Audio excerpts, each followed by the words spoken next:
Your eyes do not deceive you. This is the final split. It does still exist, and we are back after a very exciting and exhausting SGDQ. It's the end of season one. The end of season, yeah. The medals will be handed out shortly.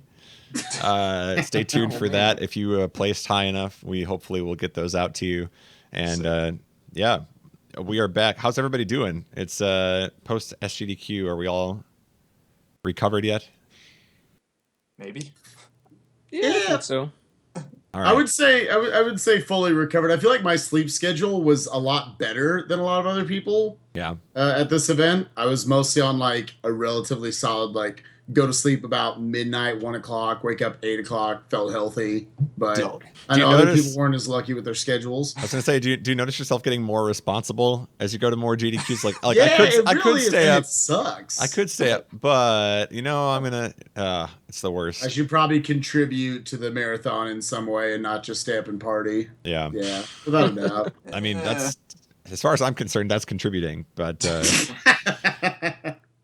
all right, let's go ahead and let's go ahead and remind everybody who's on the show here. Over on the right there, we have the Darkman 78. That's right. How's it going, sir? It's good. I'm in a speedrunning mood now, so all my focus is on speedrunning now. It's great.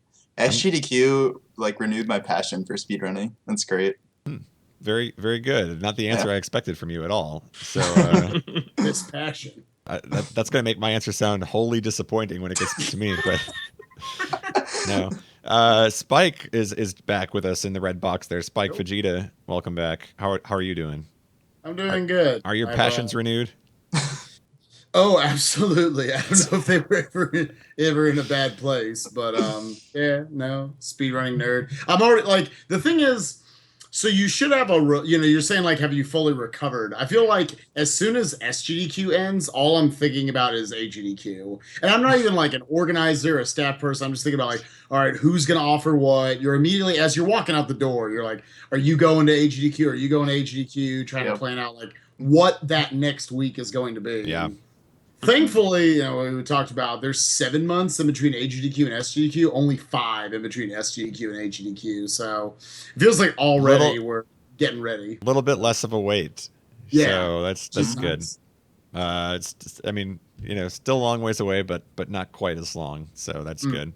All right. And our guest this week is no stranger to SGDQ's main stage.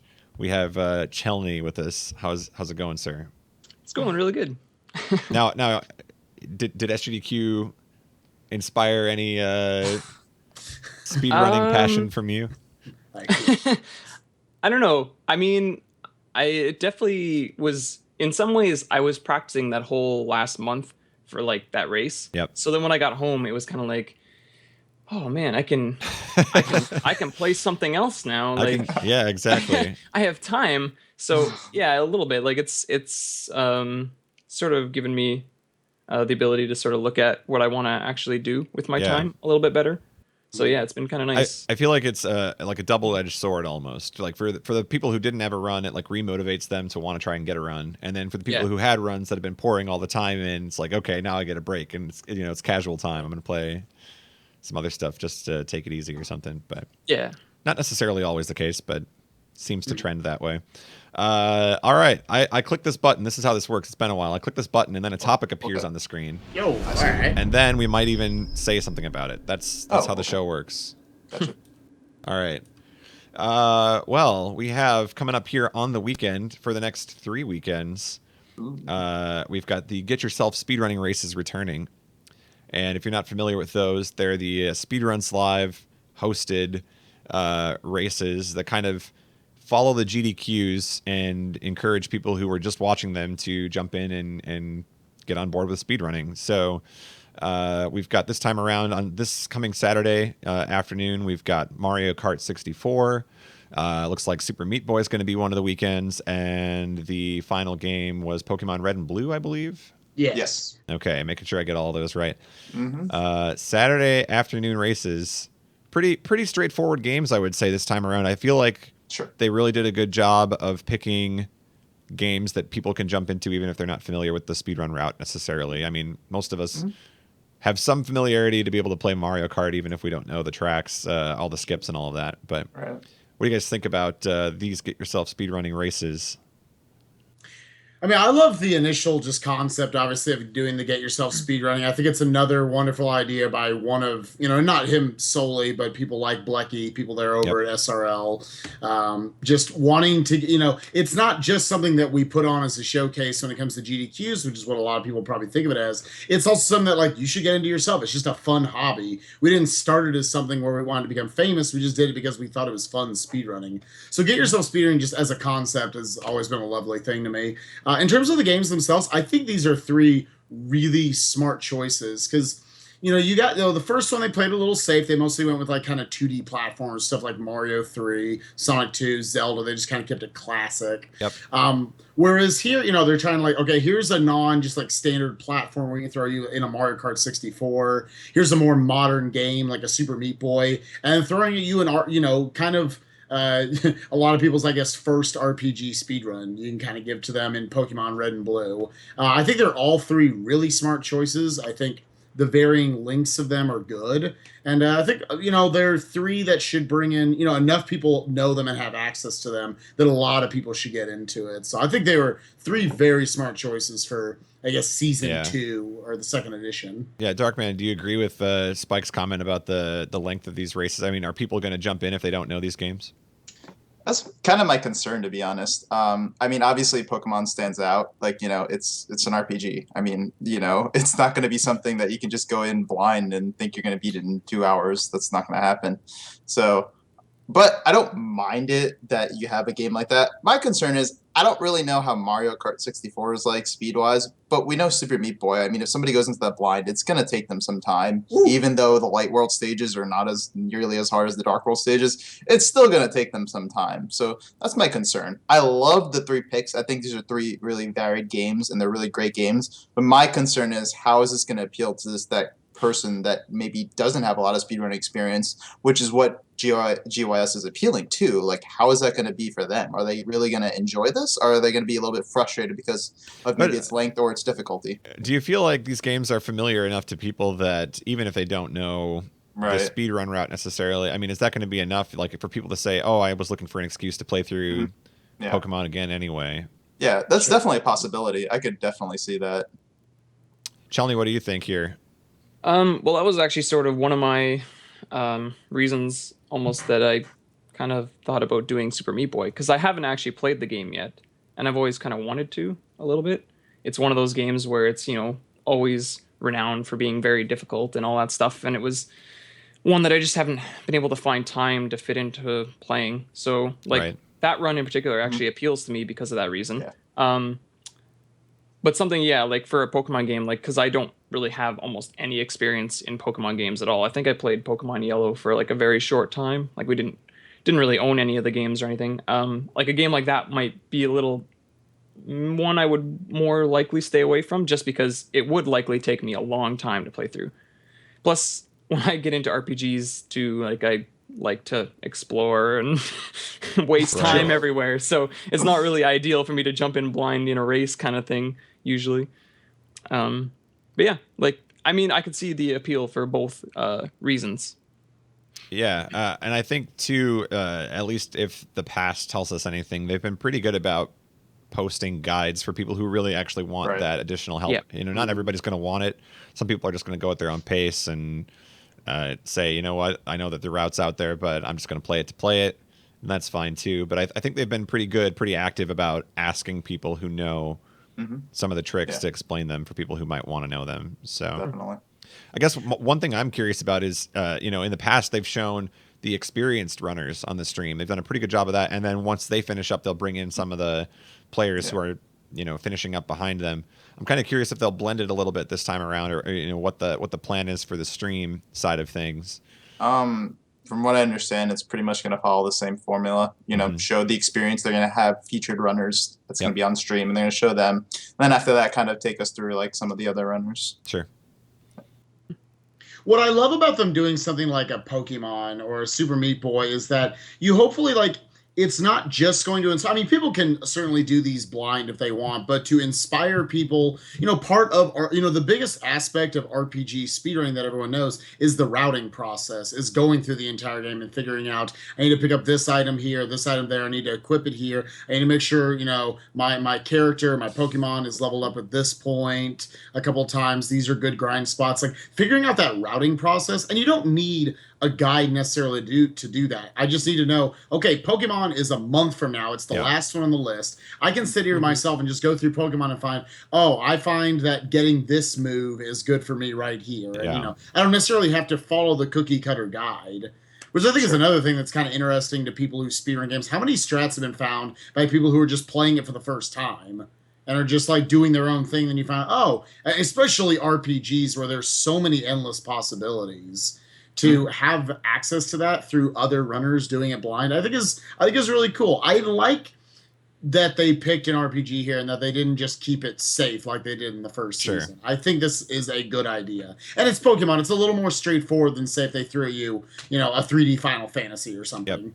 Well, could you say on the flip side then, if you're going to throw in an RPG, maybe could we keep the category shorter to maybe encourage more people to kind of get their feet Surge or something? Yeah, or something like that. I mean, I don't know. Yeah. The other thing too is it's the final one of the three, so maybe it's that's like fair. the build up to the the big finale or something. So And it's like obviously people who are on world record caliber, it's going to take them 2 hours, so you kind of have to go with the mentality that this is probably a 2.5, 3, 4, 5, 6 hour experience, whatever it is. Right. And it might bring in a little less people entering it, but I don't think it will necessarily have less interest from a viewing standpoint and an inspiration standpoint to try out this sort of thing. All right, let's end it there before we get ourselves speedrunning for the whole show here. But reminder that is going to be Saturdays this month. So starting with this Saturday, I believe the time is, I want to say 2 p.m. Eastern. Yes. Make sure I get that right. It is the next 3 Satru days. If you are following along on the stream layout, there's some nice spelling there. You can tell it's the first episode back after a while. I see that. We got the next 3 Satru days. Nice. We're going to be getting ourselves speedrunning. All right, let's see if we got a spelling error on the next one here as we move on. And let's do our interview here with Chelny, our guest. So Chelny, Mega Man 4 race winner, not something that maybe you were expecting towards the end of that race, nope. But that's the way it goes down in the record book anyway, or in the scorebook. So yeah, what was it like? I mean, this was your first GDQ, right? It was, yes. I actually, I mentioned this a couple times in a couple different places, but I actually didn't even plan to submit a game for GDQ. I wanted to just sort of go and experience it and meet people. It was something that I was very new to, because I haven't even been going a year yet, and just not really, getting to know people online and everything. I was like, this would be a really cool event to go to and actually start to meet some of the people behind the names online, right? And I think I mentioned this on Twitter already, but on one of your shows, actually, I think you guys were talking about, my run. I think it was around the same episode that you were talking about Cool Kids run and my run. And I just remember you guys thinking or saying something about, this would be a really cool run to submit to SGDQ. And I just sort of thought to myself, really? It's not like something I really even thought of. It was just sort of this weird moment in my mind where I'm like, I guess I could do that. And then I kind of I remember saying in chat going, really? I should do this? And Darkman was like, yes, you should definitely do this. So I was like, oh, okay, I guess I'll do it. Nice. And yes, so that was kind of cool because I think the experience still would have been really fun, even if I didn't have the run in. But it was honestly a really cool experience to get up on stage. I was incredibly nervous, especially the few days coming up. Sure. Oh my goodness, here it comes. Not so much even about the Twitch stream side of it. I was just nervous about playing in front of a crowd, a live audience was almost terrifying. And then I think I got to the point where I got out of the checkpoint room of Pharaoh, and I realized I couldn't really hear anything almost. I could barely hear the commentary guys. Yep. And I could just barely hear Golden talking for donations. And it was this isn't bad. This isn't so I bad. can get And I used to almost this, yeah. immediately just shut out everything. Like I couldn't even almost hear the audience at all, except between like stages where there was you Right. could hear some clapping, but it wasn't that bad. I was able to just focus on just the game, and it was actually really relaxing. Like I mentioned this to a few of my friends when I got back. Like I was actually more nervous when I did the relay race in Joka's channel like a couple weeks beforehand. Right. It was really weird. Like it was a weird feeling to be playing up on stage in front of people, but then completely relaxed. So it was a really cool experience. I feel like it's a pretty common thing, especially if Yeah. it's your first marathon run, that you're up there and you can kind of just, you can tell the way that the first few stages go, like, okay, this person's really nervous, or, you know, like they're better than that, and just give them some time. And then, you know, you kind of see how long it takes somebody to settle in. But I mean, so you felt like halfway through Pharaoh, that's kind of when the you know, the butterflies were calming down a little bit. Yeah. A little bit. Like I found like I like my hands were still maybe a little shaky, but like I like mentally I was much more relaxed after I sort of like got through that one screen with a long section of spikes, and I was like, okay, this isn't so bad. Like I'm okay. And yeah, the longer the run went, the more relaxed I was. So that was good. So we've got the clip here of the moment. Okay, so we're Oh, towards boy. the end of the race. You know, Almond City, by the way, I mean, he had a really stellar run as well. Yeah, And towards the end, people start, you know, packing up. They're ready. They're beating the traffic. They're getting out. All right, I know who the winner's going to be. And then what happens? What happened here? Oh man. What are we looking at here? So- see if we can get this playing. There we I go. do remember taking like a really quick glance over at his screen as I was like dropping down, and I'm like, oh, he's hitting the door already. Like I'm way behind. And the funniest thing is after I got my second drill dive from Drillman in the previous stage, I like already wrote myself off. I'm like, well, all right, I lost. That's fine. It was a really good race, kind of thing. And then there was a moment where I got my double hit, and I got my second cycle hit in, and I looked over again at his screen, and he still wasn't done. And I was like, how is he still going? Kind of thing. Like I was confused because I was sure it should have been over by then. Right. And then I looked back to my screen, obviously, because I was like, all of a sudden I got a little bit nervous because I was like, it's like, oh, I'm still in it, like almost questioning myself. And then I got the second hit in, and then I looked over again and I saw that he was just getting his last hit in, and I was just like, I couldn't believe it, really. Right. Like he basically he got a combination of really bad luck, a little bit, Yeah. and just some unfortunate things happened because he got basically the exact same capsule fight that I have in my current PB, like where you know, missing a cycle really hurts. But then there's the one spot where it looks like he misses a double, but he was in a really awkward situation because the pattern he got would have been almost impossible to double. Like he threw the shot up pretty much at the latest moment he could have, because he would have gotten hit anyway, Right. and then he wouldn't have been able to throw the shot at all. So he kind of got bad RNG there as well. Like a lot of people were kind of like on him a bit about, oh, he missed the shot kind of thing. But yeah, I mean, yeah, he did, but there wasn't much he could do about it. So Sure. it's just, it's a fickle game, man. Like Yeah. the RNG in Capsule is just, it's either for you or against you. And so it was just a really weird turn of events because I was so, like I said, I was so relaxed going into the fight because I just assumed I had lost. Mhm. And so my timing and everything, I wasn't like nervous about any of my hits because I didn't think that it was going to matter. So it was, I mean, really, I feel incredibly lucky, even though lucky in Wily 3 wasn't so much on my end, because I Right. mean, I did get the 2 dives, but really fortunate at all that I was able to still win that race. Yeah, I mean, we see it every now and then. There's a race where, you know, RNG plays a factor or, you know, ultimately decides the race. But I think the interesting part about this one is that, I mean, you both walk away with a run Yeah, that you're pretty happy with, I think, as far as a marathon run goes. yeah. Uh, Yeah, What was definitely. amazing to me about the race was that like you said, it was your first GDQ run of any sort. It was also Almond's first as well. So Yes. it amazed me that both of you performed so well. I mean, both had mid 38s under that sort of, not just the pressure of it being your first run, but it was a race and you knew it was someone else who could genuinely compete with you. Either one of you could have won it.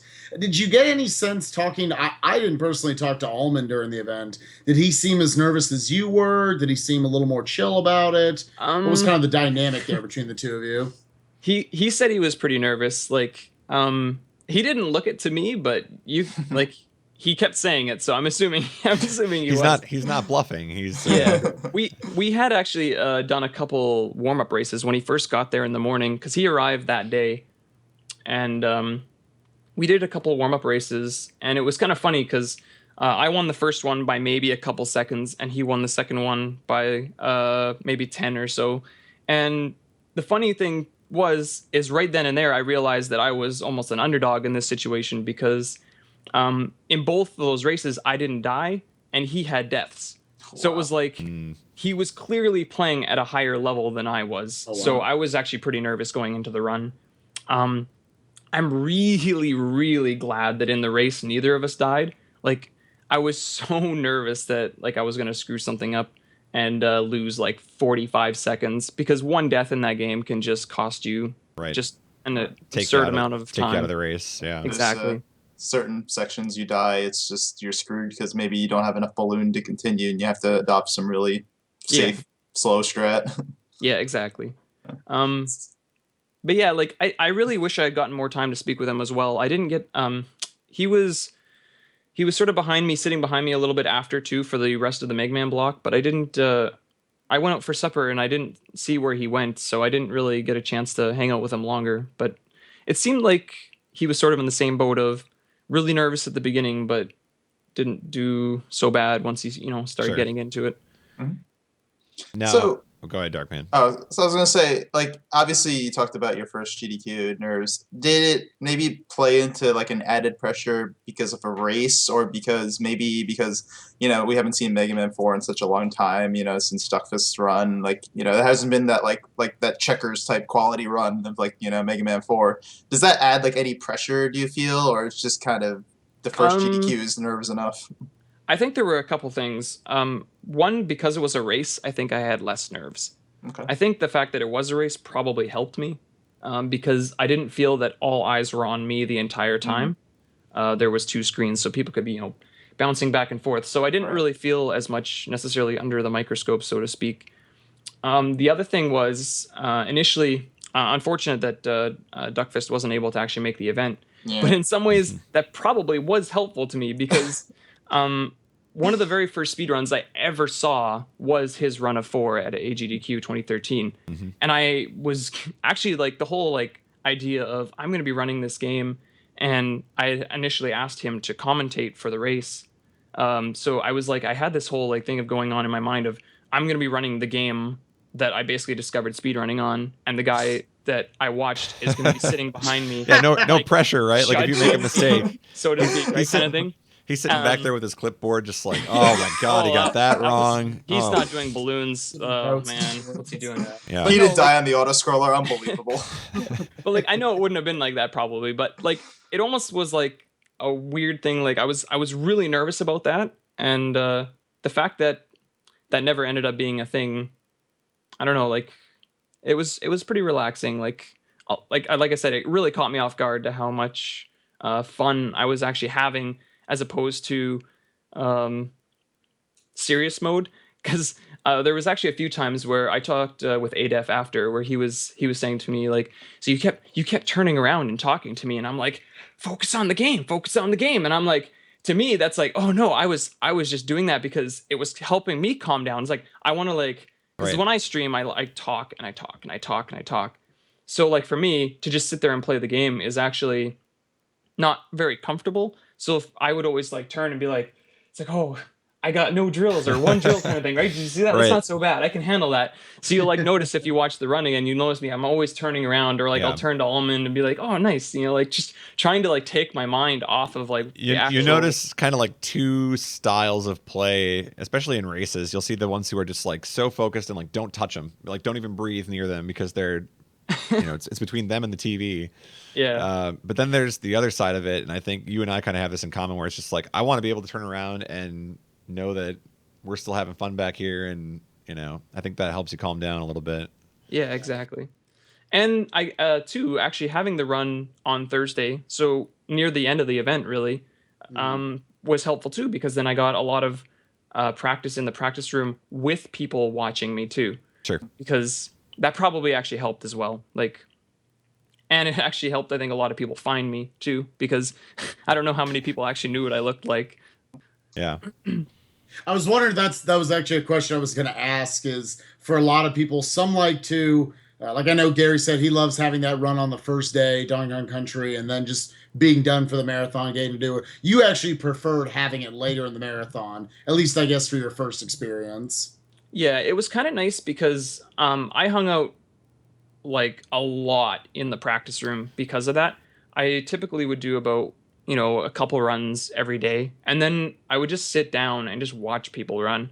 Like Tonic would come in, and so I just sit down behind him or beside him and just watch him play like Rock Forte or something. And like that whole process to me was really cool because I got to see you know, some of the games a little closer than I would have normally been able to see them on Twitch. Or if I had a random question about something, you know, like everybody was, you know, pretty easy to approach and ask questions to. So it was kind of a nice experience. I found that after my run, I did still hang out a little bit in the practice room, but I almost felt like I was, not really the right word, but I almost felt like I was lost. Like I was like, what do I do now? Yeah. Sure. You're free. That's why they You're brought free, me out Chelney. here. You can go Yeah, do whatever it you was want. like- Yeah. It was kind of Excuse weird. me. And You're questioning what you do. You play Strider. well, yeah, Thank there you. you go. Let's talk a little bit about that. So Strider became, without a doubt, the most popular SGDQ speed run, and it's gained a cult following. It is very popular. You got in on the Strider I did. learning session. So first of all, who do you have to thank for teaching you, and where are we sitting now? Oh man. So I can't remember what I was doing, but I might have been practicing for, or maybe I just finished a run of it or something. And Darkman came in and he's like, you know, talking to me a little bit, some, you know, some just small banter. And then he's just basically like, you want to learn Strider? And I'm like, well, do I want to learn Strider? Like, if like my background is like for that game is I know Cool Kid runs the game. That's all I knew, right? I didn't really know Yep. anything about it. You probably knew 50% more than what like I asked everybody else. So. Yeah. And I was kind of like, I mean, do I want to learn this random game I've never heard of? And he goes, it'll take 10 minutes. I'm like, well, how do I say no to that? Like, it'll take 10 minutes to teach me this. Yep. You got to show me. So yeah, he sat me down and belittled me for all my mistakes, and it was pretty awesome actually. It really was an interesting game because I've never played a game that short before. Yep. Obviously the first game I picked up was Mega Man 4, and I've never picked up a game shorter than 4. So it was like this really weird experience for me too, where it was like, man, I can get a run and I can PB in 5 minutes and get the good feeling of a PB right away again. Oh, let's do this again. Satisfaction guaranteed, right? Exactly. Yeah. Or your money back. There we go. It was great. What I love about Strider is that the bulk of the speedrunning community has no idea what the game looks like Yep. outside of the. I also feel like if you were to quiz people, if you were to just go up to Oh, people yeah. who've learned Strider now, if you were to just ask them, what is the premise of Strider? I mean, feel like go you to would get a Australia. blank stare from most of them. It's- Yeah, there's maybe one or it's two. Something about Kane. Yeah. We found out you could go to Egypt somehow. You go to Oh, Egypt. ooh, Yeah. all right. The tech. Don't But know how. So what's your PB sitting at now? 454, I think. So you are in the sub 5 club. Yeah. Sub 5 club. That's a pretty good place to be.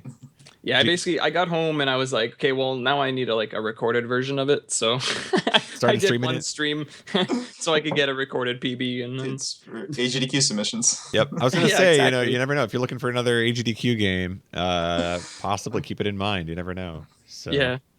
I think wanna- the great thing was that like I told him straighter. This is like 3 days or 2 days before his run. I mean, Yep. he has a Mega Man 4 run he's got to prep for, and he's just like, yeah, whatever. I'm gonna Don't- open this game. don't I don't worry care. about it. It's like, and then I'd like see him in the future. He'd like be practicing Mega Man 4. Then it's like, okay, I'm done. Let's play some Strider. I'm like, what? That's the way it works. Yeah, I mean, it really is the speedrunner's game. It seems like it's just that's what it's built for. That's it's a broken mess. So And the cool thing about it too was it actually helped me meet a lot more people at GDQ because, well, not only would people come up and be like, "Oh, you're playing Strider, Strider." Everyone's talking about Strider, right? But it's like Darkman finishes teaching me, and he turns to like the next person, and he's like, "You want to learn Strider?" Like it was this long, like prolonged thing of like, it was drawing people over to it because everybody was like, "What's going on over here?" And all of a sudden, you got like 8 people learning Strider, and like Trogdor learned the game, and I don't even think he played it. Like he didn't even have somebody explain it. He just watched enough people learn the game. He just sat was able down to and did a soak run it of all it. up. Yeah.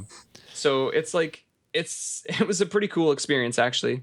All right, I want to switch topics away from SGDQ for a minute because I got another clip here of you. Now, this was before SGDQ. We had the 12-hour challenge. People were learning new speed runs. You took a kind of a big project, I think.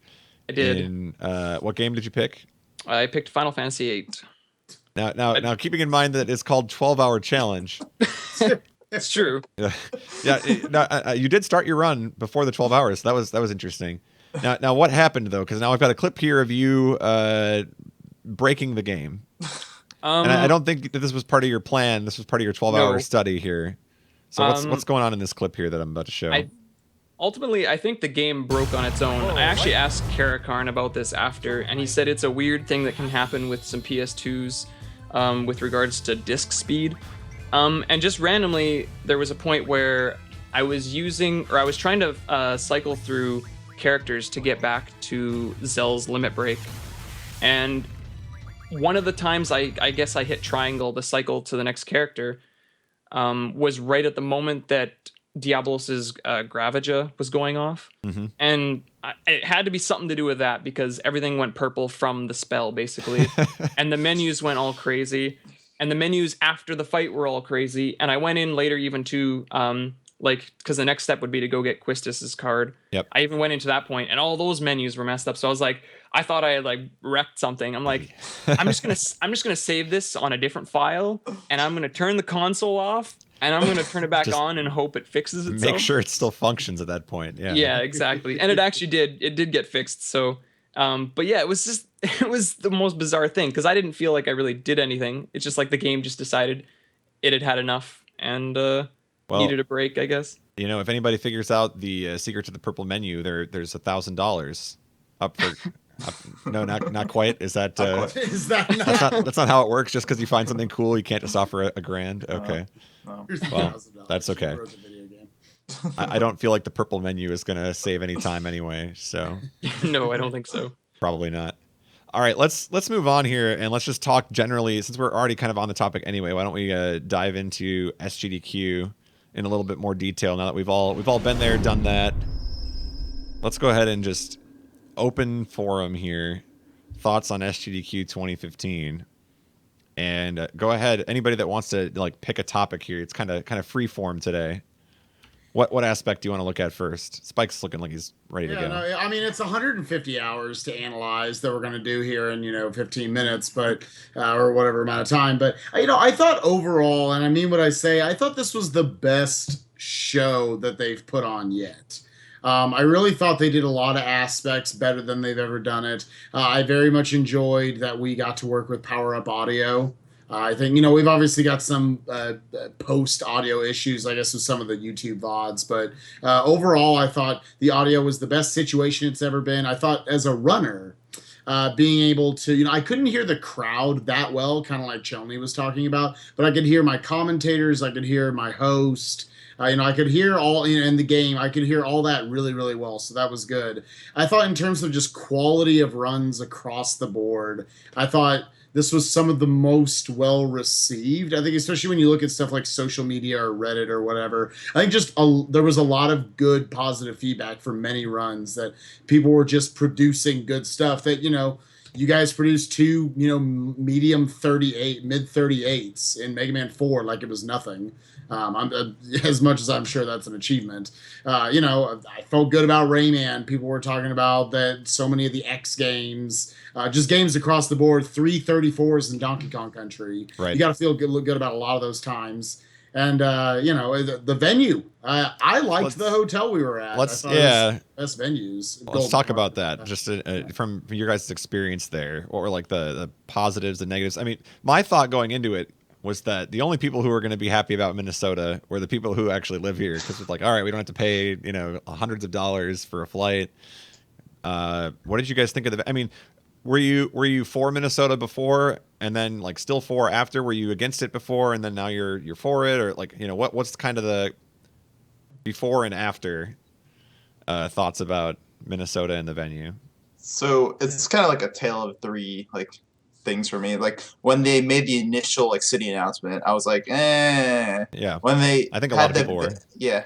And then when they did the venue announcement, I was like, okay, there's some proximity here, there's some stuff. I'm liking this.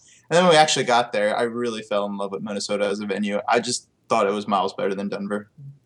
Mm-hmm. Was there anything in particular that stood out to you? Well, I would say it's more I'm talking more so about the location itself. The venue itself, it was good and bad. Good in that, it was next to food options. Unfortunately, they were kind of limited in the hours, but there was a lot of options when you were there at the right time. And I mean, the hotel was pretty good for what it was, aside from the massive construction and Right. the fact that half the hotel was in the elevator that takes 20 minutes to go up and down. There's and that. breaks. Yeah, and but all that. But no, I mean, I like the whole the fact that we had the whole entire basement to ourselves. It was really nice. Everything the whole basement was really structured nicely. I mean, we had chairs in the bathroom, so that's an automatic A+ for me. We were lounging in the bath. Did you guys share any secrets? Have any important discussions in the bathroom lounge? I didn't. Yeah. I had some discussions, but not kind of lightweight though. We didn't go really into it. We didn't get intimate, but yeah. I like the layouts of all the rooms.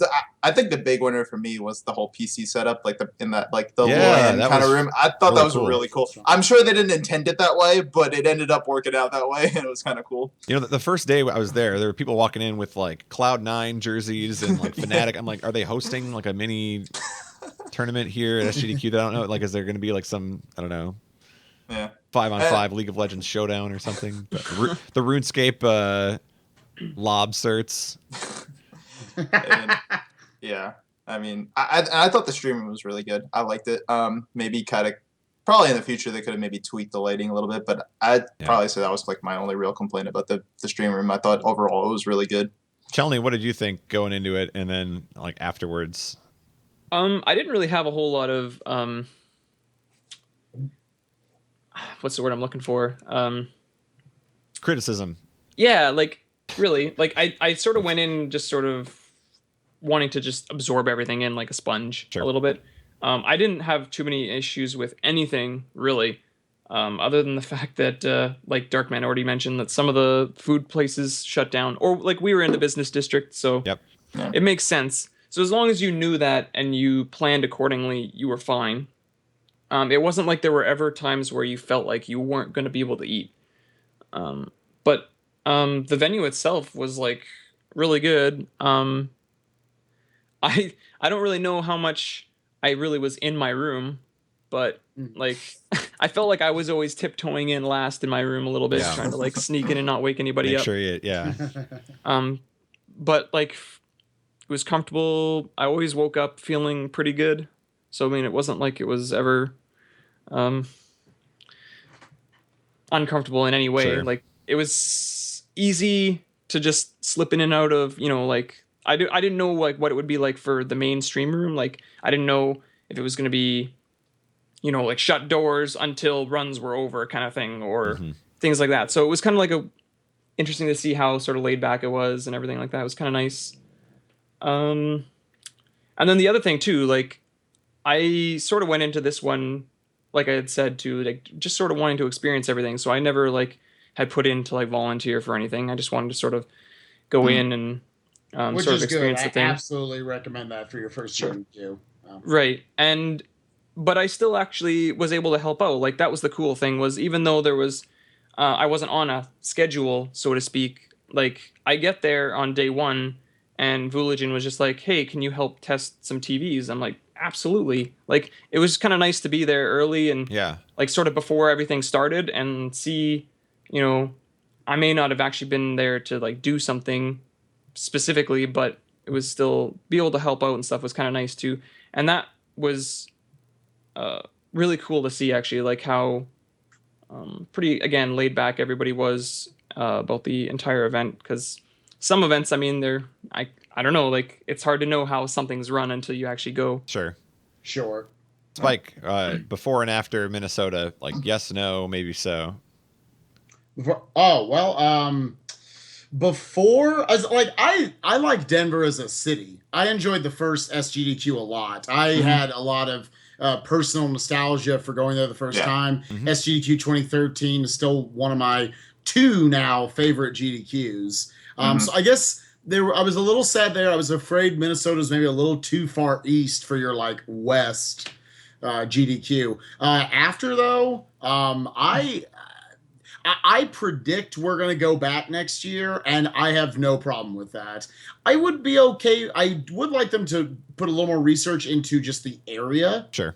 possibly finding a different area of whether it's St. Paul or Minneapolis or wherever. Because, one of the biggest problems I know for a lot of people, you say, oh, we're going to use the light rail to get places. And the problem is getting on the light rail. It took us an hour and a half to get to the Mall of America. Yeah. It was, you want something a little more, I guess, downtown, something a little closer Right. to get places. I know it's probably more It's kind of worth pointing out too that like all the touristy kind of things to do are more towards the Minneapolis side of things than the St. Paul side of things. So I mean, Absolutely. if you were there in the winter and you wanted to go to a hockey game or something, I mean, we were pretty close to the XL Energy Center. Yeah. So if there was a concert going on or if there was a hockey game going on, then yeah, you're right there. You're right in the middle of the action. But yeah, Mall of America, the Target Field, I think a lot of people canceled their plans for those sorts of things just because you had to take the green line over to the blue line, which was quite a transfer. So I guess worth noting too, the other hotel that they were considering going into this SGDQ was much closer to the Mall of America. In fact, I think it was within walking distance of the mall. Yes. So it's a very drastic. It doesn't sound like there's a huge Yeah. switch until you actually go and experience what the distance was between those two hotels. I mean, it really was. Yeah, it was pretty like good I was move. telling. I was telling Golden. I think it was a couple days ago. I was like, it's funny that now we can talk about Minnesota, and like I actually know that St. Paul and Minneapolis are two different cities. Right. Like, everything actually makes sense. Like when they first announced the hotels, I was like, oh, they must be like really close to each other. But now I get that they're like really far away. Yeah. So, Yeah, I kind of like echo the sentiment that you guys had though too. I mean, I think the glaring problem, if you want to say it is, but like the one that I hear the most from people is that food after 6 p.m. was very hard to come across unless you wanted to order pizza. It's kind of a tricky thing, especially if you can't, if you've got a run going on, you don't really have any say in the matter, right? You got to be there. So My biggest problem with the feel food like, situation. Go ahead. I was just gonna say, I feel like that's something that could be improved upon. It doesn't necessarily make that hotel a deal breaker in the future. It's just something they'd have to be aware of. I like that they had the hotel restaurant and the discounts there too. oh yeah, it was a reasonably priced hotel food. I must say, I was kind of surprised. Go ahead, Spike. What were you gonna say? I'm going to poke some fun at Rom Scout and the crew here, and I've told it to you guys before on the trip, but I'm convinced that when they went there, they said, so when do food places close around here? And they said 2, and he assumed AM and was like, all right, we in there. Let's be on our way. And just because that blew, I don't know, it blows your mind that places were closed around there. But like you said, we were in a business district. That's when their business goes. It totally doesn't blow my mind. That's exactly how Charlotte's like. So Yeah. I was not surprised at all. That is bizarre. But yeah, I would like to also just have like, I guess in my ideal GDQ experience, that to have some cheaper options around there. We weren't close to any sort of like a fast food or anything, which people aren't going to eat fast food all week, but some people, they kind of they live off that stuff. Is that, hey, I need a $4 meal here and there Right. to just like get through the week, because I won't give a figure, but I spent a lot of money on this trip. It was just from Same. the cheapest you could go is like Subway, which isn't exactly a cheap meal. Yeah. So, Nice Probably. job, by the way, of emptying both of the Subway and the Herberts and Gerberts. You were, as GDQ attendees, you did a great job of peacefully removing all of their food supply. the last day we went, I think we were all there. They were like, all right, we're out of this, we're out of that. You're gonna have to change your sandwich. We got to the end of the week, I guess. But It got to the point where you're like, they'd ask, what kind of bread do you want? I'll have wheat bread. Okay, what other kind of bread do you want? Try again. We don't have that. Yeah. And whatever you pick here, the other guy's getting the other piece. That's all we have. So you They probably started. you get to stick him with whatever bread you don't want. They probably started rationing off that, like, the leftover bread. They probably like try to combine that to make like a sandwich. Yeah. This Well, we have half. Yeah. sandwich. We have some rye over here. We can put that together with some French bread, and nobody will know the difference. Yeah. But no, I mean, I thought, like you had mentioned too, the venue space itself downstairs. I mean, ignore the elevators. Elevators, obviously, like 2 elevators, not enough elevators. But ignoring that, I thought the space downstairs was amazing. I thought, considering that we apparently sold out and had 1,200 people there, I don't really ever feel like I felt 1,200 people were there. The only time I felt like 1,200 people there was when they did the pizza catering, when Toppers dropped off like 50 pizzas. Then everyone just like cockroaches just like shot out of little holes. The power of social media. Let's go. Yeah. People are walking by like, who are you? Like, what now? So, Have you been in but this? I completely agree. The downstairs, the layout of everything. It was fun about 2 days before we got there, seeing the layout of the practice room, seeing the layout of the stream room itself, just the little lounge area right outside. It was all, I mean, that is perfect. That is ideal if we weren't going to grow by another 300 people every GDQ. But Yeah. So, do we have any favorite runs from SGDQ, like big takeaways that you feel free to say your own, feel free to plug your own run, but you don't have to. What's kind of your maybe one run that you watched that you were impressed by, or the Zelda 1 block was pretty sick. Both Jay Coper's and Adef's runs were pretty amazing, I thought. Yeah. As well as specifically, I liked the entire X2 race, but specifically Tonic's elevator climb was my God, pretty dude. memorable for me. It was pretty amazing. It just goes to show that, I mean, you might not win the race, but you can still, I think you can still impress a lot of people. You can still, you don't have to be the winner of the race to be what was talked about in the race. Yeah. I think a lot of people are going to remember that as that backup skip. Right.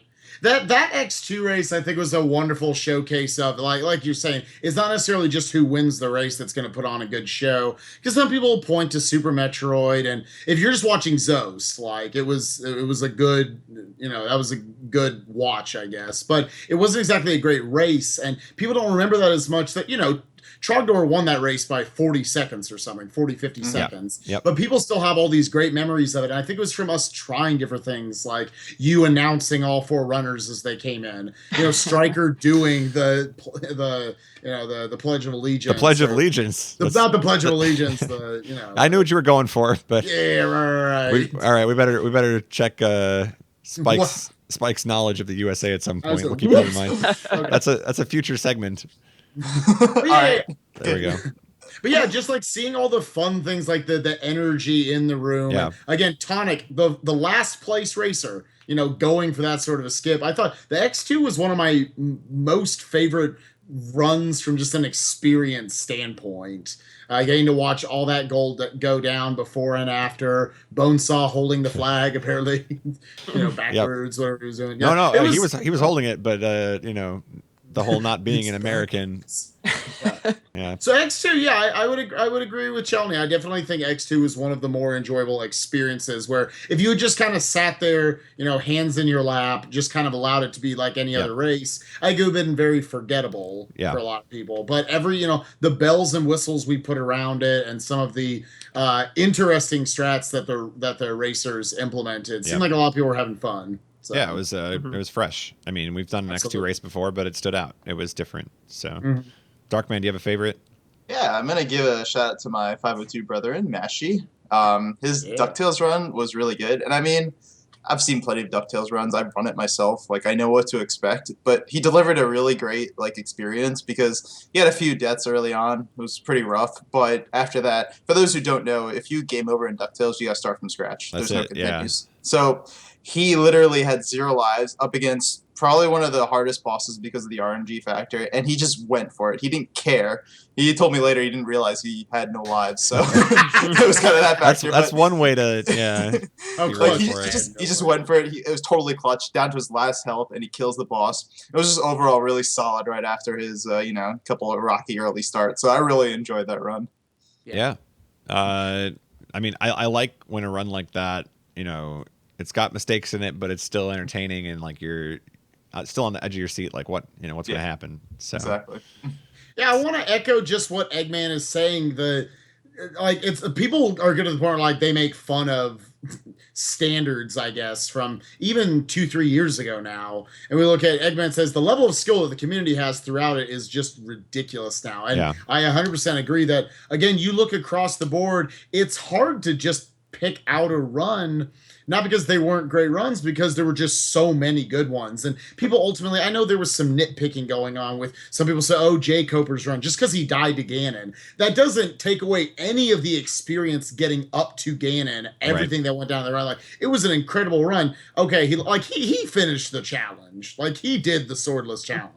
As far as I'm concerned. But people just on social media seeming like they're just trying to find a reason to not like something just because we naturally as humans want to do that. We want to find something bad to compare it to. And even the bad runs, Majora's Mask 3D, there was some rough stuff that went on there, but there was a lot of other parts of the run. I know my friend Ghoul, who hosted during it, said it was a really, really fun to watch run with some unfortunate stuff in the middle of it.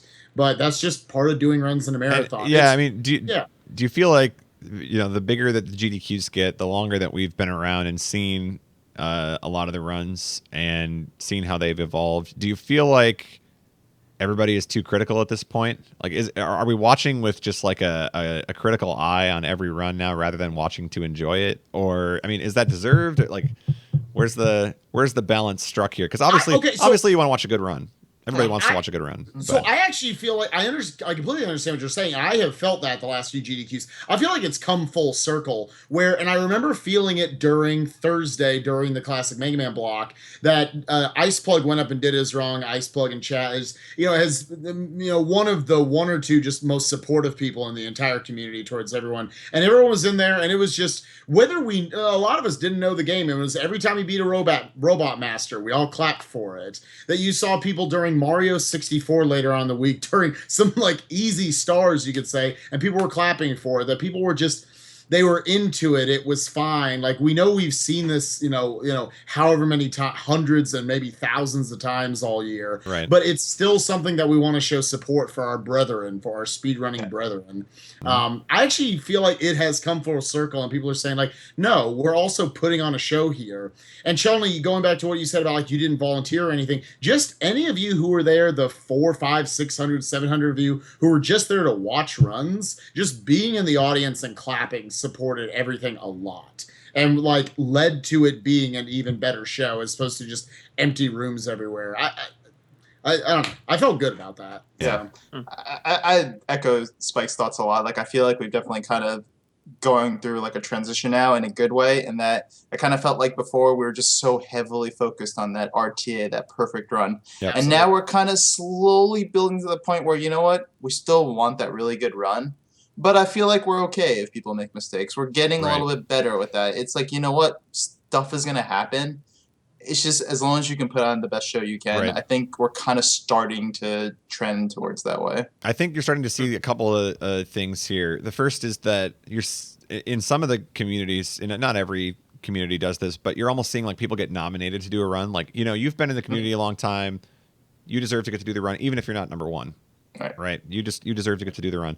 And I think as a consequence of that, once they, as the community decide that, then I think they're a little bit more relaxed about how the run goes, and they're not looking at it so critically. They're not looking at it to say like, oh, he made one mistake there that cost him 90 frames, and like nobody else would do that. That's just unbelievable. Like no, you don't get that. It's a little bit more. It's relaxed. It's okay. We're having fun. This was a fun run. This was, the commentary was enjoyable. It was relaxing. There were, high fives and cheers, and I think so. I think that's part of it. You're kind of seeing maybe some of that. But on the other side, I mean, some of these series now, especially like if you're running a Zelda game, like how scary is that? Yeah. Absolutely. It's like I feel like you're just under a different lens than a lot of other games. You're being critiqued to the finest level of gameplay there, just because the expectation is so high.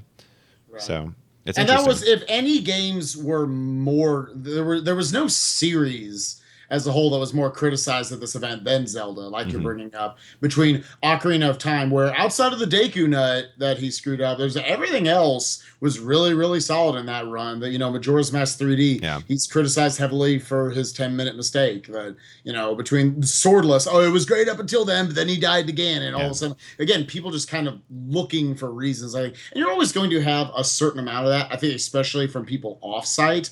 But again, to anyone there on site, I think we were all there for the runs. Right.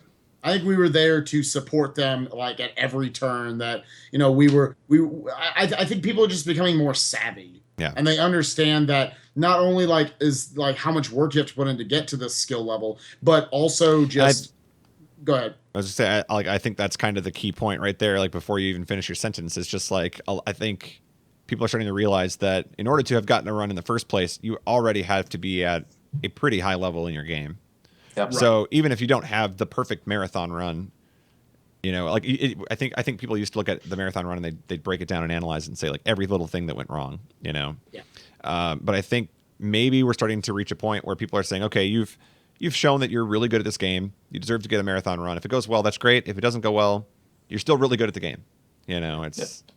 Yeah, I think you earned your way there in some account. Now, whatever one little microscopic showcase you're going to get to put on here, no quarterback. A lot of quarterbacks in practice are going to nail like all their passes, but when they get there, there's a lot of other elements involved. So, yeah. So all that being said, sure. Chelny. Yes. Are you aware of like how high and well received the Mega Man 4 race was? I think to an extent, people would a lot of people have been like talking to me about it and stuff, and it's been pretty cool. Maybe not to the extent that maybe you're gonna tell me about, though, because it sounds like you know something that I don't. I keep hearing, people are asking what was their favorite race or favorite moment. I keep hearing Mega Man 4. It's not always the top answer. It'll be like top 3 or top 5 or something, but it's always there. Right. It's always there. People are saying they really enjoyed that race. So, are you aiming to do something in the future now, or is Mega Man 4, is that like too hard to top? Are you gonna try to come back to another for GDQ specifically? Yeah. I don't know. I think it would be kind of cool maybe in the future to submit it again as not a race. But for the time being, I don't know if I would submit it again. The idea of possibly submitting Strider, honestly, that's kind of cool. I like that idea. I like the idea. Strider has to happen at this point. If it doesn't, under 20 submissions next month. Yeah, I mean, at this point, had he not say over, right? Yeah, right. But I'm gonna offer it, and I haven't played the game yet. Yep. You don't need to. Yes. I'll learn at AGDQ. I'll have Darkman teach me. That'll work. Pulls you in. That's what you can't stop once you've started playing. You're the Red Dragon calls. Yeah. But no, like when I first started again, like speedrunning, like since I've been doing it for such a short time, it was something that I even never planned to take very far. Like it was something that I was like, yeah, I'll try it. It looks like it's kind of fun. And basically what happened to me was I got to like the time I kind of wanted with the game, and I'm like, well, that's kind of bad. Like this can be so much better, right? I'm going to keep going at it. And so that's sort of what happened with 4 is like, I was having so much fun with the game. I just wanted to keep pushing it lower and lower and lower. And so like, I feel like I'm in the same boat with a lot of my other games. Like for example, like picking up Final Fantasy VIII. I have no plans to take that game low to a level of like a Luzbelheim or a Karakarn or somebody who's really good at the game. But I really like the game and I really want to learn the run. So for me, it's just about, I guess, like I really like speedrunning, so I just want to enjoy it. Sort of like, and that's really what happened with 4 for me is I just wanted to enjoy the game. And then it became something that I wanted to actually push my time low for. So if that happens with other games again, so be it. But right now I'm just having a blast doing it still. So it's a good attitude. I like that. Yeah. All right. Let's end our SGDQ discussion there until wait, you got one more thing you can sneak in there? I got some final thoughts. Yeah. All right. Go ahead. Final thoughts. I just have to say that this SGDQ, like from a marathon like organization perspective, I think has been its best yet. I mean, honestly, I feel like everything went well. Like I feel like the tech setup was just so much better overall. I mean, we ended the marathon maybe plus 2 hours, if that. Like perfect. Yeah. And, Which they pretty much lost on day 1 and then just consistently kept it there the rest of the marathon. Yeah. I thought, like Spike said earlier, audio great. Not to be selfish, but I thought interviews really cool concept. I like that. Yeah, we can talk about interviews. Dude. It was cool to get to be a part of that. Yeah, I really enjoyed that. Interviews was great. I hope we do more for AGDQ. I'm kind of curious, like what the stream viewer perspective is on that too. Like, did they find that enjoyable? Was that better than just kind of having, setting up for next game on the screen? As an interviewer, it's probably a little biased towards me. I've only heard positive things for it. That even if you're like, some of the interviews weren't great. It was either that or you're just watching people mess with cables for 5 minutes. Yep. I thought a lot of people were saying it was a great way to cover up for a lot of setup time. The SM64 interview that I led with them, all 3 of them did an amazing job within the interview. All 3 of them gave great answers, had good energy to them. And then the next thing you know, once we were done, kick it over to Golden, we're starting Super Metroid. It was just, how do you not love that in some regard? Yeah, it just kind of gives the marathon some flow rather than it, kind of breaking up run by run and then having breaks. And what's exciting about it is Studio feels like, he wanted to be super ambitious. He wanted to do one after like every single run, but he's like, okay, let's pull it back. Let's do about 20. I mean, we still did about 20 of them. And when the 3 of us just heard from Studio over Skype, a couple weeks before the event, hey, do you guys still want to do interviews? And we're like, okay, we'll see what happens. Thought maybe they do 4 or 5, throws 20 at us. So, and we were slowly adding them throughout the week. Other people want to get in there, do interviews. I see Game Jane here. No Classic Mario interviews. Just wait. Like, I'm waiting to see a lot more interviews in the future. Yeah. So, I mean, I think this is a building block. It's, they tested it. It seemed to work pretty well. And now they've got a better understanding of how they can incorporate that without, killing setup time or something. They found a way to make it work. So. And my also big shout out, I have to say, what turned out to be like what was originally this like gigantic failure turned out to be one of the greatest successes in the B Couch. Like the thing was just absolutely atrocious when you look at it. Yeah. But it's absolutely perfect where it was in the B Couch. Like before we had these front row seats and it just felt so weird. But now you have this couch. You just have people sitting on there like totally stuck together. Yeah. And you just have people on the floor crowding around. See, it felt comfy. It felt homey. It felt more like a community. Like I thought that was one of their greatest successes of the whole marathon. It was a complete accident. Now, it's worth pointing out that Darkman got to sit on the B Couch. Some of us had to sit on the floor. Hey, I sat on the floor too. Okay. I was going to say, I'm just thinking. Times. I was just thinking that maybe you liked it a little more because you got to sit on the couch. Those of us that had to sit on the floor. I'm going to clarify real quick. Yeah. It was more the concept. Yeah. Of the aura, the aura of the B Couch. Because the one time I sat in there, I was like, let's try it out.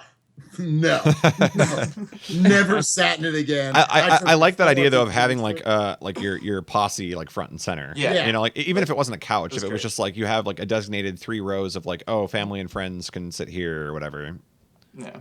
I like that idea of just like it was just great. Yeah. It was not like, oh, you can't put more chairs here. You can't. No, just crowd around. Who cares? It was great. Like I loved it. I thought that was the greatest thing. I think B Couch, made a name for itself. Yeah, B Couch owns. All right. Let's save some questions for the end, though, with the chat, because I'm sure they'll have some other stuff we haven't talked about, and we still have to get through the rest of the show. So let's go ahead and move on. we've got our record setter. It's a two-parter this time. These were the records at SGDQ. Looking at a couple of different games here. Spike, what do we got? We got Maui Mallard. Dude, we got Maui Mallard by Mecha Richter. This was, I always loved, the last years we've been doing Disney Block. And this was just, one of those hidden gems right at the end of the Super NES era. Mecha Richter decided to do it at this SGDQ. And just, you see here, fun game with cool physics, cool concepts to it. Right here, we've got Chapter 5, and this is where most of his runs die. He said he's had many runs going into this in this game where he's like minus 40 seconds going into this level, and if he's lucky, he's plus 2 minutes on it by the end of it. And all of a sudden, just you're sitting there like the run's been good, having a good time. All of a sudden, just has the God Chapter 5. Where you have to, catch all these guys using these like springy physics. And all of a sudden, there was this hush in the room where he was like, so that's the best that's ever gone. And you have this kind of concept where you're like, well, okay, I don't know how often people run this game. Is there a chance that we're going to have world record out of all of this? And then all of a sudden Mecha went from, it was like a fun, cheery little couch to, he wasn't saying much the rest of the run. So you kind of this like little hush in the crowd, like, oh man, is this going to happen? Just as you can see here on these springy physics, just it's absolutely terrible. It's hard to grab those guys. Yeah. But next thing you know, at the end of it says, 34:51. He says, I'm pretty sure that was a world record. Just the crowd blows up, and it's Mecha Richter. It's one of the nicest people in the community. Now, not to cut you off, but we also have we have the Minnesota boy himself, Eggman. Yeah. With probably the hypest. I talked about Ice Plug's run. Where it was like, seemed like everyone was there to support each other. There was not a more supportive group throughout the entire week than Eggman's B Couch for Spica Adventure. This was a lot of fun to be in the room for, where, we probably should have just written it off and like not even paid attention to it. It was super exciting to see. All right, that's world record. Next thing you know. What I like about this game is this is the first and only GDQ run I can think of in history where people clapped at the end of every stage.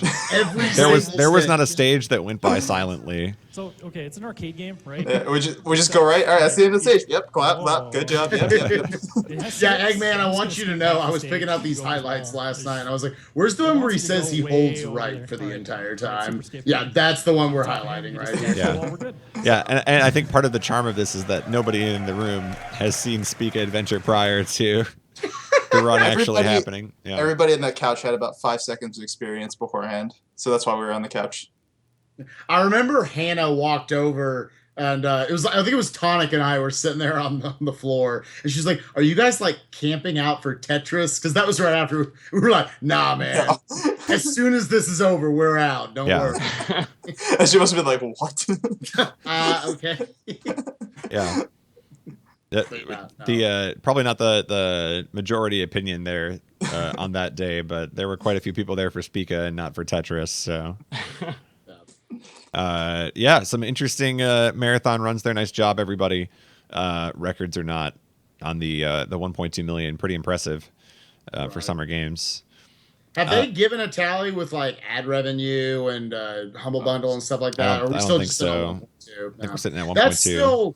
That's still an amazing amount. There's probably a fair amount of people I know who I talked to who thought we weren't going to crack the million, even a couple of days into the event. Yeah. But as usual, we had that big weekend push. So 1.2 million, I think, is something along with just because I've always been a believer in it's not like to not worry so much about the donation total. Just put on a good show and hope that the donation total will take care of itself.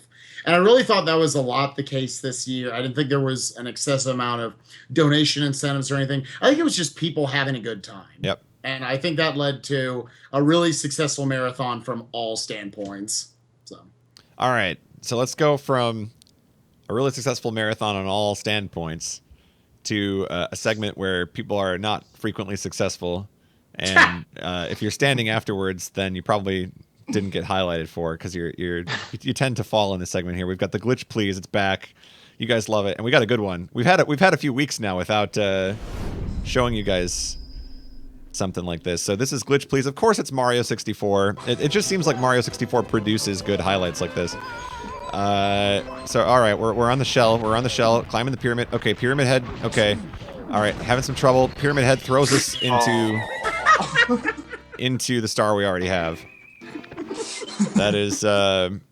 Let's run that again. I feel like we might have missed something there. Let's try that again. This Let is me get the play-by-play. A segment so nice we played it twice. Okay.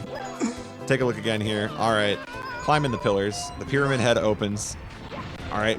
Oh, we get there a little too soon. All right. And now we're riding the ride and So to and clarify, there it I is. remember the first time I watched this, thought it was sped up right there. That's just the spinning pyramid right there, just flinging him around. And of anywhere in the world, it could have flung him right onto the star. Yeah. Yeah.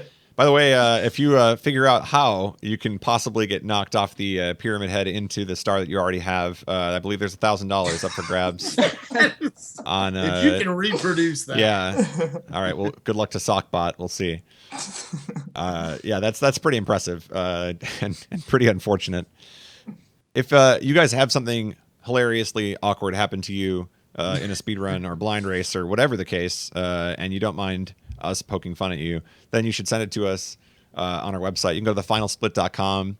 We've got a submission form there. You can do that, or you can email it to us. Which way do I point now? It's been so long. It's over this You way. Point that way. Somewhere that Yeah, way. there you go. I got it. There we go. Okay. There we go. Yeah, point Yeah, that way. yeah. Work your way over there to all of our different social media, because we're back. We're gonna do this. It's gonna happen. So, it's good to be back. By the way, Yes. nice to have It you is all though. back. Let's go ahead and get some Q&A with the chat here. Hopefully, you wonderful chat people have questions for Chelny. And I have a question that I always ask when we start this segment, and that is, who's got stream plans this weekend? Anybody doing anything? Well, I am having lunch with my good buddy Knox this weekend. Oh. So Yeah. having some Jealous. beautiful fish tacos. So Oh, no. I don't know. Jealous. Maybe they'll turn into a stream. Maybe it'll turn into a stream. Okay. So you said your passion for speedrunning has come back from SGDQ. Is there a particular game? Is it back to MM5 or No. no? Oh, so I'm learning Cryon Conquest. Yo! I've seen the progress, guys. It is for real. I sent a couple snaps, but yeah, I've Yeah. been talking to Duckfest about it, so Nice. hopefully things will go well. I hope you In the conquest. early stages. I Yeah. hope you conquest all of Cryon. It's really fun. It's such a super difficult game when you're first learning it, but it's really fun. I'm enjoying it a lot. It definitely feels Mega Man-y, so I like it. All right, Chelny. The first question I saw was from Gary, and he wants to know when you're learning BCAS. Ooh. I like BCAS a lot, and I haven't even considered speeding it. I just like playing the game through casually was a lot of fun, and so right now, I don't really have any plans to pick it up, but to play the game, like every now and then I want to play the game, so it's like I just want to like experience it casually like I did the first time. Yep. But maybe sometime. I did actually think about doing it, and then I sort of took it off my to-do list because I put way too many games on it. But it may go back on there at some point. We got a mini BGW here. That's right. That's a very diplomatic response. Peapot wants to know when you'll pick up the new hot Canadian speed game. Oh, he's referring to Super Adventure Island 2. Yo! It really Okay. is though the new speed game. So I guess like 3 Canadians picked it up in like the last week. So he was sending me messages wondering when that was going to happen. That game looks really cool, actually. I may do a playthrough of it at some point because every time I watch Peapot play it, it looks like a lot of fun. I saw a lot of people asking like, what one game do you think is going to get into HDQ? Or I don't know if that was like, what game are you planning to submit? I don't know. I'm not sure which. I We mean, could if take it's a one couple game, examples. come on, Yeah. one It's game. got to be one game. It's gotta One be game. I Strider. mean, come on. I think Yeah. we'll all How go with could it Strider not on be? that one. How Yeah. could it not? Everyone. That's all the game. submissions are next month. It's just 500 Striders. Yep. Yeah, It'll be easy to go through the submissions. They'll just accept the game and figure out the runner later. So, yeah, exactly. looking forward to the 400 player round robin to figure out. Who's I guess got if what we it do takes. want to do just like a one game, I'll interpret it as one game we'd like to see get into HDQ 2016. In addition to Strider, Because I genuinely do like. It's amazing that 3 people were set to do that race and all 3 dropped. Like the odds of that. But Unbelievable. from a I guess semi-selfish standpoint, whether I'm part of it or not, I would like to see Kingdom Hearts 1.5. I like to see KH Crew get to continue their little run, and I think they've earned a 3-hour time slot. Hopefully, not a 4 in the morning time slot. But I think they've earned a 3 to 3.5 hour time slot for Kingdom Hearts 1.5 being in at HDQ. Now, okay, I'm gonna on a limb here, Golden. You might like this. All right. How about a Catherine speed run? How about a Catherine speedrun? uh, Okay, all right. LIO. I'm excited to announce that Darkman will be submitting Catherine for AGDQ. No, it's co-op with Cloud, dude. Okay, yeah, that's right. Wow, what That's a good choice. What a god gamer. The things you don't know about your own family. By the way, I'm really good at Catherine. Almost beat the second place finisher at Evo. Okay, yeah, nice. Yeah, I don't know. That could be interesting. Chelny, you got a game that you'd like to see at a GDQ at some point?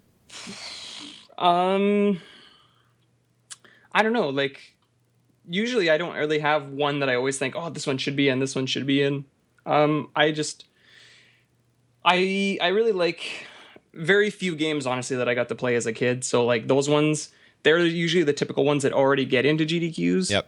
So I don't know. It's cool to see some of these new ones. Like Eggman ran that one. I can't even remember what it was called. The one where he was fighting all the food. Panic Restaurant. Panic Restaurant. Yeah. And like I watched that and I was just like, man, like I've never even heard of this game before. Like, where does this come from? And so there's so many games out there that I just don't even know about. Like, whenever that kind of stuff just comes into GDQ, I like that because it just helps me discover all these like random games. I'd like to see them take more chances, especially when it comes to RPGs. I feel like they play it safe and they make a lot of money, and that's great. But I feel like the RPG community has more to show than they get to show. Yeah, We're gonna take a chance. I'd like to see something like a Wild Arms. I'd like to see a Lufia 2. That'd be pretty cool. Let's the return of FFT, maybe. Yeah. Maybe. It could be. I felt like all these other games, FFT's still like. But no, I completely agree with you there. As I was talking in my chat the other day about, it feels like we see FF4, FF6, and Chrono Trigger all the time, and it's like they don't know what else to feel safe about beyond those 3 games. And when are they just going to say, we're just going to do, maybe like it's not your finisher, but you have Lufia 2 in the middle of the week. You have, something else like a Wild Arms and like FF Tactics. Here's my thoughts about that. Is like you put an RPG in like that 3 a.m. to 7 a.m. time slot. Yeah, it's kind of crappy for the runner there, but you know what? You're up against like. What kind of runs are there now? I mean, no offense to Eggman, Panic Restaurant is cool and all, but nobody knows Panic Restaurant. But they may know Final Fantasy Tactics. So you kind of have that factor in there. Yes, that does mean less runners. But you know what? I think it has more potential there. And you can't obviously like flood it with RPGs every night at 3 a.m., but you can experiment. Yeah. I will say too, I mean, I'm glad that they gave Superstar Saga, I can't even say words, I'm choking, Superstar Saga a chance this time around. It just kind of sucked the time slot it ended up with. And I think that was kind of a combination of, like, I think it was supposed to have a better time slot, and then it got pushed back, and I don't know. Yeah. Just kind of unfortunate, but yeah, that's my thought maybe. Give us some new RPG to be excited about at GDQ. Whatever it is. Yeah. Absolutely. So Chrono Cross one day? No. when you figure out how to make the game not impossibly long. Yeah. Not 6.5 hours. All right, we'll get on that. Yeah. So all right. I think we maybe have exhausted most of the questions. So on that note, we should probably wrap up the show. Let's go ahead and get into the speech, which I don't know. Here's how this goes. So normally, just to give you some context here, nobody wants to do the speech. You don't want to get stuck with the speech. Everybody hates the speech. So it's the segment we don't even know why it's still around. And so this time around, it was no different. Nobody wanted to do the speech, and then all of a sudden, Darkman says, "Wait, I'm going to do the speech," and we're like, "Great, that's great. What's it about?" And he said, "I'm not telling you." I'm really excited to do the speech, but I'm not telling you what it's about. So now I'm curious. Now I got to know. Never have we taken a bigger risk. Yeah, on this this show. could be the end of the final split as we know it. Because it's sappy and it's about you, Golden. That's why I didn't want to tell you what it was Oh about. my God! Here we go. So, as many of you know, many of you don't know, Golden allowed some of us to go to his house on Friday last week, right before SGDQ. You know, he graciously allowed us into his home. We chilled, we hung out, we played some video games. You know, that's where I learned Strider, so it's always good. But yeah, I mean, for those who didn't really get to see behind the scenes, Golden is like this super awesome, ultra nice, really great host. I mean, he took care of us, man. Like him, and of course Eggman helping out big time. I mean, his sister baked a cake for us. I mean, what more can you ask for, dude? Wow. The burning DK. The What a burning great DK cake. Yeah, we got to get pictures of that on the stream there. I mean, it was awesome. Like Golden just did such a great job looking out for us, and I really can't thank him enough for that. So I just wanted to say that personally.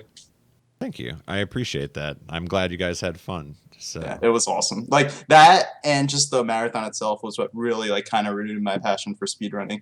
Like just seeing like especially after AGDQ 15. Honestly, I kind of echoed my thoughts about it on Final Split like after it, but I really didn't say how it truly felt. And AGDQ 15 was a big letdown for me. I just didn't enjoy it at all. So kind of coming from SGDQ 15, it was a complete 180. So it's just made me so happy to be a part of this community, and I'm just really looking forward to the future.